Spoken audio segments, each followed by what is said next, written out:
Oh, now that was a pretty brutal shrapnel kill. That's one of the brand new X-ray kill cams that's been added to Sniper Elite 4. I'm Ian Higton, and joining me today for this video is the lovely Martin Robinson, who popped along to Rebellion with me to check out a hands-off demo of Sniper Elite 4. Hello, Martin.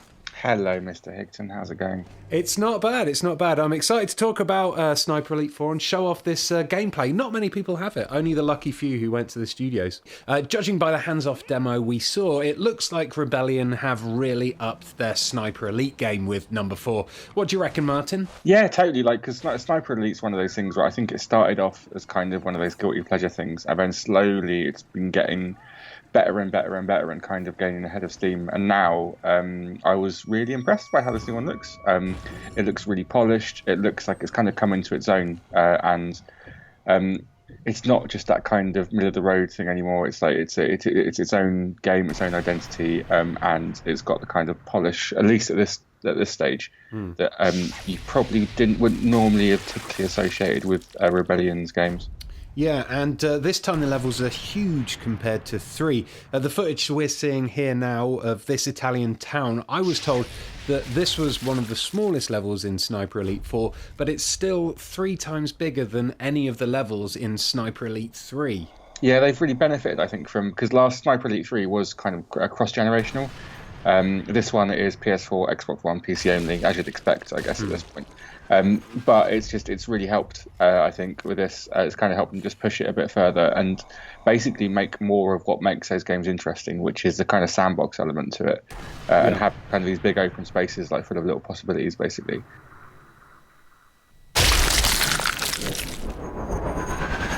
And also, like, something that I noticed, which is a very, very good thing, I think.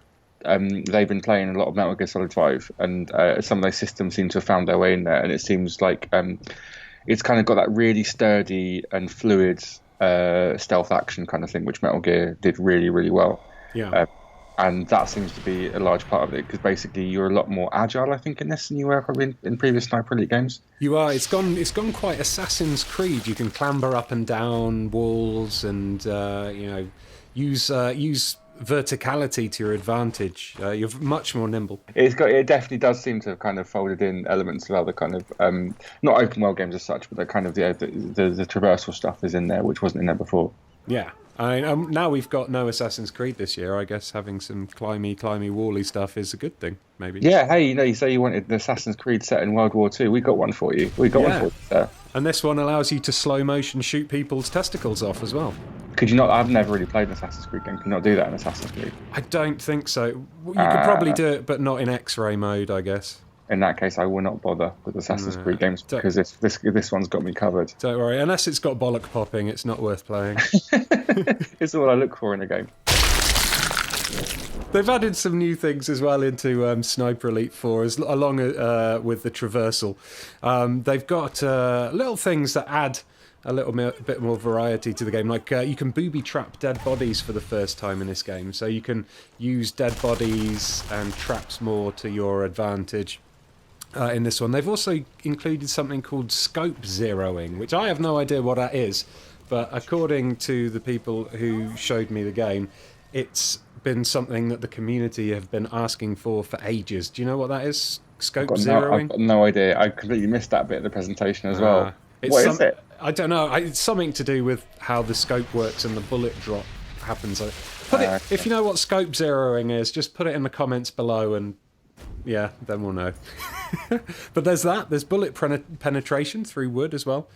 And a revamped long shot system. So the long shots were targets that you could kill for extra bonuses in Sniper Elite 3. And I think it also made an appearance in Nazi Zombie Army. They're doing it a little bit differently this time, although they were keeping that the specifics under wraps. See, the weird thing I liked, which is one of the smaller innovations, not innovations as such, but new things in it, is when you're scoping out an enemy, and then it comes up with their biography details and everything, and it comes up with kind of why they're there. And there was this one guy on a balcony who was basically he was in the army to escape his father, who was like an abusive dad. Yeah, I saw that one. Yeah, it's just like, and then the guy in charge of a demo, cold-hearted bastard that he was, just shot him, killed him, dead. And it's like I would. It's one of those things that's just a really small detail, but it kind of builds this bigger story, and it makes me. Well, I wouldn't kill that guy. I'd figure out a non-lethal way around the problem, basically. I know. I was worried that I might get some kind of guilt in this. I'm glad that they haven't like put how many kids each of them has got as well. But well, maybe that's if they have got too many kids, and that's a good excuse to pop their bollocks, so they can't have any more. Oh, that's good. Yeah, cheap and cheerful vasectomy. Yeah, exactly. World War II style. That was my name in World War II, the vasector, the vasector. The vasectomizer. But yeah, as I said earlier, we didn't actually get to play the game. We saw someone playing it, but from what I've seen and from being a fan of previous sniper games, I've got to say I am pretty excited for this one. It looks to me like Rebellion have really hit their stride with this one. I've always had a soft spot for them. I've always thought they're kind of a cool studio, and I've always wondered what would they do if they like given a chance and given them a bit more space to breathe and everything and to do their own thing rather than working for other people. And the answer is something like Sniper Elite, and this kind of feels like the end game for it, basically, where they've got this really polished, really good looking, kind of schlocky, but I mean that in a good way, kind of schlocky game. I can't wait. Excellent. Well, we'll be keeping our scopes trained on Sniper Elite 4 here at Eurogamer, and hopefully we'll have some actual hands-on impressions for you all very soon. Goodbye for now. Bye-bye. Oh god, maybe in hindsight I shouldn't have put so many exploding testicles in that video because I feel a little bit queasy now. Anyway, maybe you could watch another one of these videos to take your mind off of exploding genitals. Like this one here, the Battle Zone video. We went to Rebellion to see Sniper Elite 4, and we also got our hands on with Battle Zone for the PlayStation VR. I tried out the PlayStation VR for the first time ever, and I really liked it. I think I'm probably going to buy one after trying it out, to be honest. We've also got a video here about Stardew Valley. Aoife did that one. She's given you some tips for your first spring if you like little farming games. It's quite cute. And finally, Chris talks about his favourite game from Lionhead Studios, and surprisingly, it's not Fable: The Journey, which is a surprise because he is a massive Kinect fan. Huh. Anyway, hope you enjoyed them. Don't forget to subscribe. Goodbye.